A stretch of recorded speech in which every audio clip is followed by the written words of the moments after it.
I'd be more excited if I was in the movie. So you're not in the movie?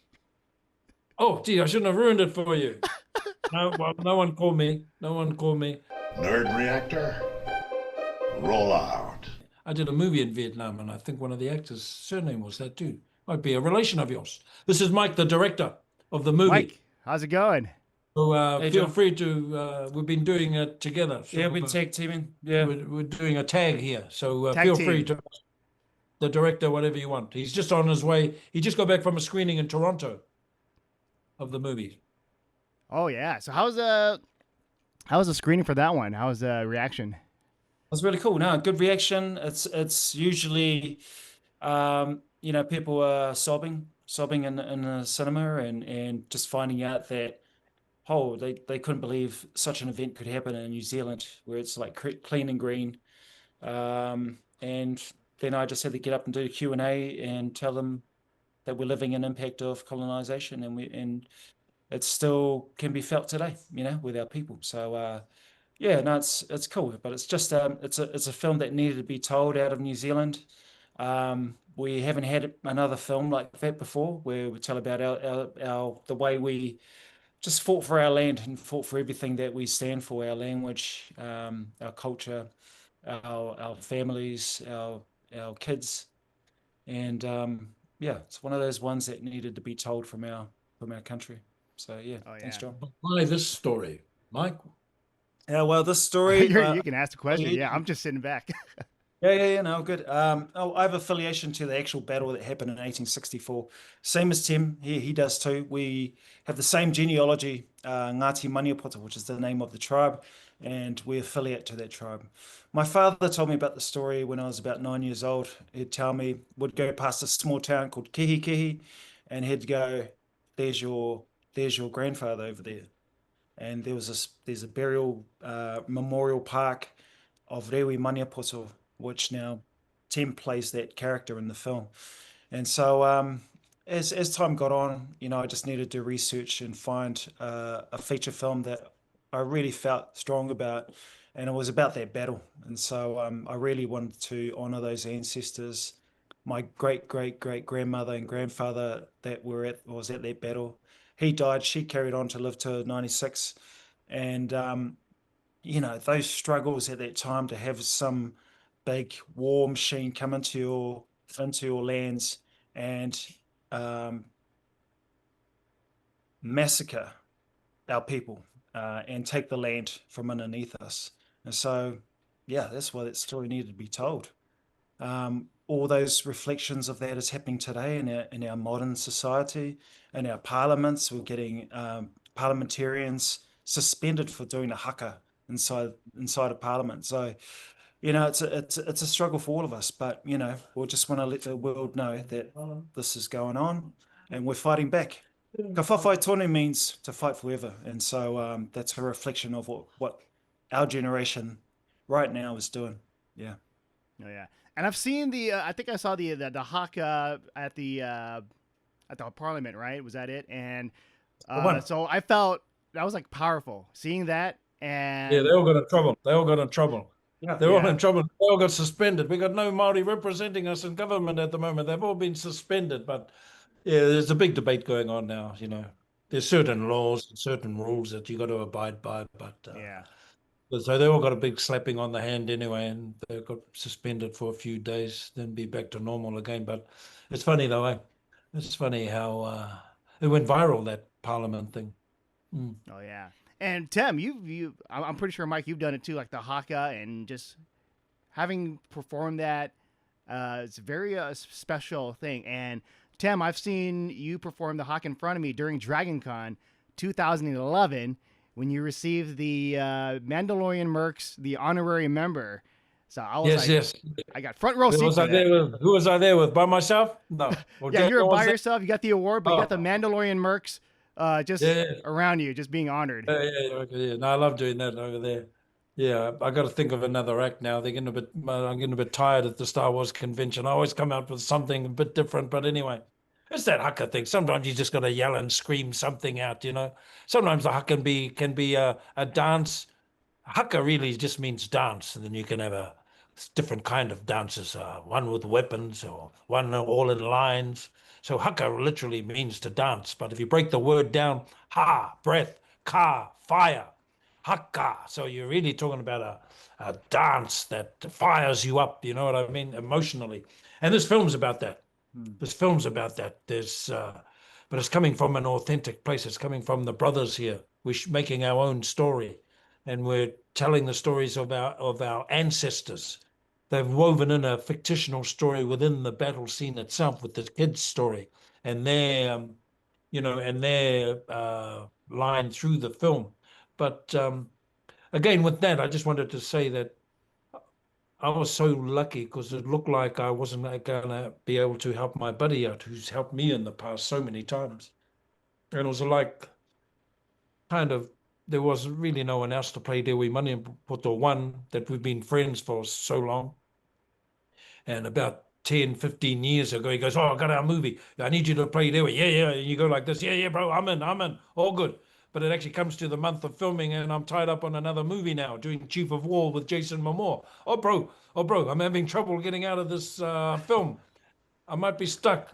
And so we actually had to ask Jason and a few of the coordinators to, because so I could get out for a number of days so I can shoot his film. So yeah, one minute I'm talking Hawaiian and then next minute I'm talking Maori in my brother's film here. But I must say, doing our film was a really, really, I don't know, just you're working from an authentic space. You're working from an authentic place. You're working with the brothers, Mike Broad and all the other bros. You know, there's Cliff Curtis. He also lives in our hometown of Rotorua. And we've got a number of good technicians in our hometown now. They've done a number of television programs and we're getting a bit more experience now in terms of our technicians. So again, it was a coming together of a lot of the brothers, really, and a lot of the sisters that came to help support Mike. And Mike's always been there for everybody, right across the board. He's made everyone's music videos. He's made everyone's documentaries. Everyone who got a some silly idea, they've come to see Mike to film it. That's me included. And he's done a lot of work. So this project, this film was his baby now. So it was a rewarding kind of thing too. It's just after it was just quite different to go to our set. It's all Maori. Everyone's talking our language for a start. All the extras are all talking Maori for a start. And they're all there for the right reason. They're all there because they all want to tell the story of our ancestors. And so you get that feeling. You get that feeling that they're not there just to be paid as extras or to just run around in the bush or something like that. They're there to actually, with passion and emotion. And it was very rarely you get that kind of feeling, all those senses going and working creatively together. And man, we had some of the other boys, the technicians, and we're making the film in our own language too, which is breaking new barriers. And we're telling great stories now because we've got a number of our technicians that are really world class now. Mike's been working behind the camera and doing light for a long time now, but now he's directing. So he's got his other boys working all the technical side so he can step back and take it all in. And that's not easy to do with the limited resources. And, because sometimes you can feel the film's getting out of hand, so for him to be able to be in that position to keep an eye, tell his story through his own and it's lens. It's a low budget film. It's classed as a low budget film in New Zealand and I suppose everywhere else if it's New Zealand as well. But but you just have to work with the people you've worked with for years in order to, like, stunts. That's such an expensive thing to do, and we just had everyone. Our mate Augie, he just brought in all the professionals who worked in all the big sets from Lord of the Rings to Chief of War. And they came to just put in their time, and just so thankful and grateful to have people like that to come to a set and kick ass. We're so proud that it's getting a screening now in Oh, yeah. places like Los Angeles, places like New York. We're both of us really should be there doing the utmost because we've spent most of our lives trying to make our way to Hollywood. We're just simple men trying to make our way to making our way in our galaxy and trying to make our way to Hollywood. Finally, our movie gets to Hollywood and we're not there to screen it. But No. because we're tied up on other projects back here. Exactly. We're filming again this afternoon. So, but we are proud that it's going to be screened finally in Los Angeles and New York and places like that. It's just gives them something else besides Lord of the Rings and The Hobbit to take in, And take like, in another culture, take in our language. They'll hear yeah. they'll hear our music. They'll hear our dirges. And do you feel like there's been a change in like how films have been, like, let's say back then and now, where there's more openness to, for example, the Maori language, embracing that, like that's like the big chunk of the movie, and then you maybe have like 1 or 2 lines of English. Yeah, I mean that's always been the dream, as a Māori filmmaker, is to have films in our language that can be sent globally and for people to understand and resonate with, So yeah, living the dream right now. Yeah, We need some more. we do. We're ready to make another one. Man. Into There you the go. make some more stuff now. We're getting this film too is like it's lifted our whole Māori profile of filmmaking up a little bit more too. It's taking it to another level. I've got so many Māori filmmakers that are out there ready to go and to tell alternative stories than Hollywood, and again, so many amazing young Māori directors and writers down here. They just need a chance. Yeah. I think it's happening too. The shift. Look at the success of Shogun. I'm really yeah. I'm monitoring the success and how well it's being received. And again, all in Japanese, right? Yeah, mainly in Japanese, and so that's pretty much the place where we need to get to. And we're working on a Whawhai Tonu series that goes back in time to how it all began, and and that's the model. It's the Shogun model. It's cool. There you go. And with this movie, there's a like what the challenges of trying to like do this battle, but also trying to tell this story of like what is it? Just these kids, these teenagers coming together from different backgrounds. So what was that like trying to balance that out? Yeah, well, it's no better perspective than a perspective from children, So I love working with children in films, in all of my films actually, and so this one was no different. It was just let's just put them in the middle of a big battle. We've got the professionals there to put all the explosives in the right place, and they need to go run from A to B, and just follow that narrative, and people get it. People feel like they're kids in a mini battle, So that wasn't hard to do for myself as a director. It's just really, it's just where these kids. That's the fictional side of the story, Yeah. woven Yeah. into the real The life, historical. fight that took place. But and even the performances from everybody. A lot of them had never acted before. A lot of them never been on a set before. And there's a couple of key actors in there, but most of the performances from the extras, they were just all real, Yeah. all natural, and all just had just an emotional vibe to it as well. And you could they really got stuck into to portraying their ancestors the best they could. And sometimes because you got that connection through blood and through your own family tree, sometimes you can get some magical performances which just come through naturally, and that's what's my Kids do it naturally. and Anyway. the kids do it naturally. Like he says to me, what do you say about kids? They're dangerous because Well, there was that saying that you never act with a kid or a dog. They'll always steal the show. They'll always steal the scene from you. And this is a classic case. The kids in this are just so dynamic and just very natural, emotional as well. And you you can only get that if you've got a good director who's working well with the technical issues, just to free the kids up and let them do their thing and bring out those performances. Fortunately, Mike made quite a number of short films as well with a lot of kids in them too, so he can bring out some. Sometimes we just roll the camera and they don't know, but exactly. But and trying to achieve that is quite amazing.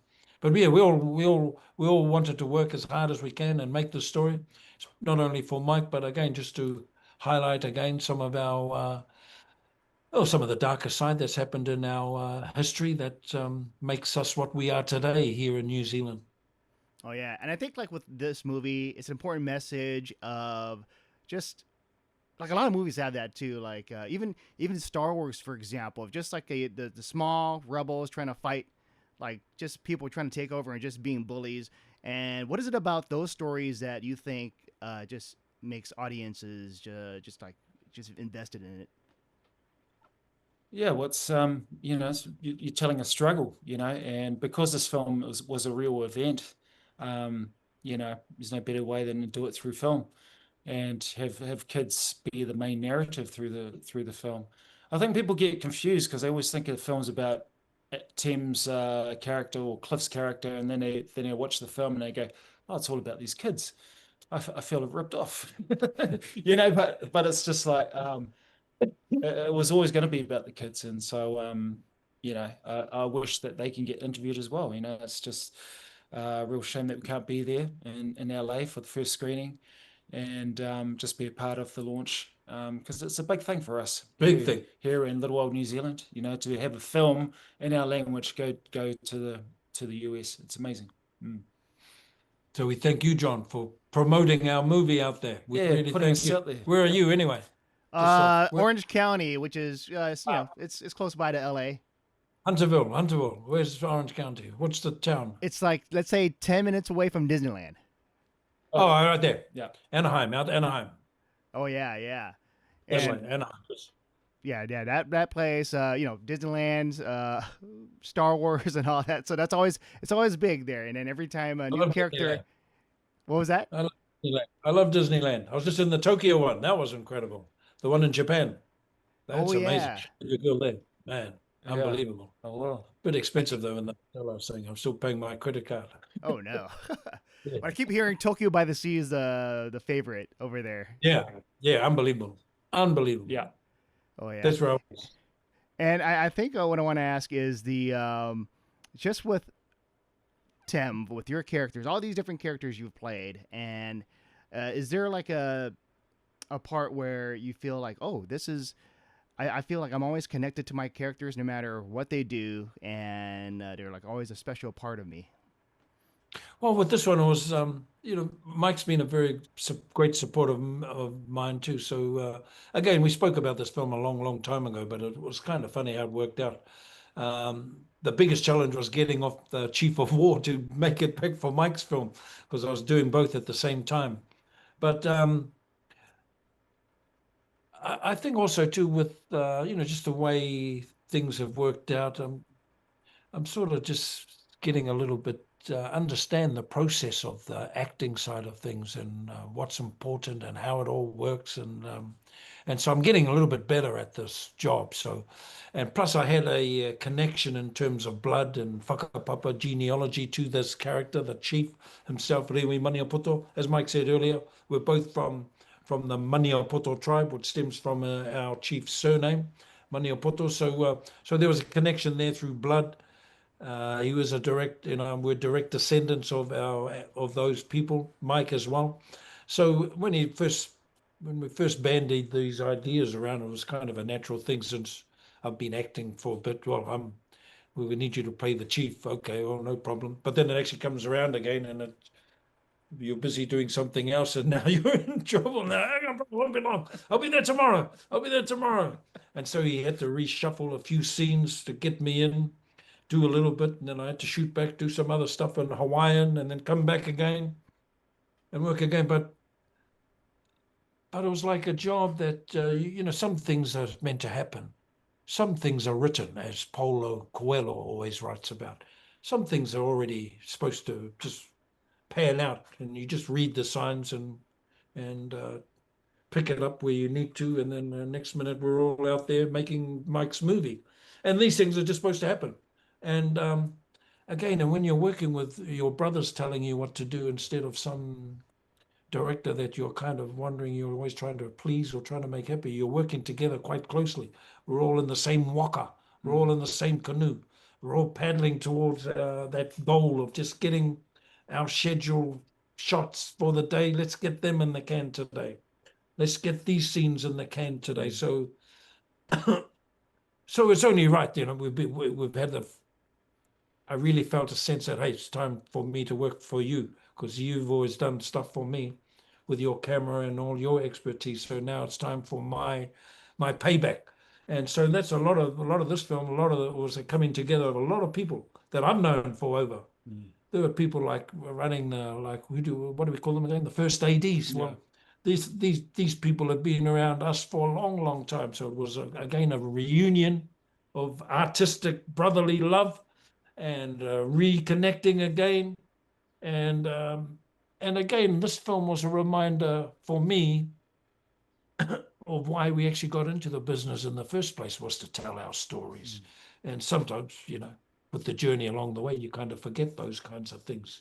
Gee, how come I got into this business? But when you think about it, it was about coming back to tell some of our stories from an authentic point of view, from the authentic lens point of view. So again, we all sit around, we read the script, and we're going, what the hell? How are we going to do this? How are we going to achieve? This is 1860. Oh my God, how are we going to make this period for a start? So a lot goes on, but very proud to be part of it. Very proud to work with Mike. Very proud to be here and promoting the film, and very proud that it's going to Hollywood. Yeah, I'm so proud that Tim's in it. Tim's in the film. I think the character that he plays is a true legacy piece for himself as an actor, and a Maori actor especially, playing an ancestor, one of our ancestors. Finest work I've done. That's what I think. I think finest work I've ever done. Best work he's ever done. I keep saying that now. Yeah. And I want to talk about like the just the heritage of that. New Zealand now, the Maori people, the language still existing, and just growing. So I don't know how each of you feel with that, and just seeing just everything thriving. Our language is known by many Maori people, the most ever, I think, and it's growing. And my daughter, she's got a graduation today. She's going to all Māori school and graduating to the next class, which is awesome. She's just over there running around. And, it's that generation that are going to take over. And so we've already got a new generation. We've got Hana Rafiti Maipi, who did the haka in Parliament, who's of that generation, who's come through our Māori preschools. And she's of that generation that are going to take over all of us. And I'm so excited at the possibility of what that outcome's going to be. And so all we got to do is just lead the way, open some pathways as filmmakers, Māori filmmakers and actors, and leave the rest for them, because they're going to take over. I remember growing up, and I had my first name is Temuera Morrison, and I used to hate the first day at school because the teachers never knew how to say it, because they're mainly white teachers, Pākehā. Nowadays we have. So I was always ashamed sometimes to my first day of school, because they'd be going, Temuera, which one's Temuera? Temuera, which one are you? So you sort of put your hand up, there's me. But now, there were times I didn't like my name because of those kinds of things. But now the language is alive, people are thriving, and now they can say. Oh yeah, that's. No, probably because they hear Māori, even our news people on the news now say a bit of words in our language now. So yeah, we're opening it up. It's a lot more common, and people are embracing it as well. Yeah, and we're just I hate that word normalize, but we just got to speak our language every time we can, and so and it's happening. It's happening. Yeah, we're very proud. And we're proud of it too. Very proud. Oh yeah, I feel like exactly the same with my last name at school, when they would try to pronounce it and they would say like Nguyen or something like that. Yeah. So I'm like, I'm not going to raise my hand anymore. Yeah, that's right. You got it, bro. You're awesome.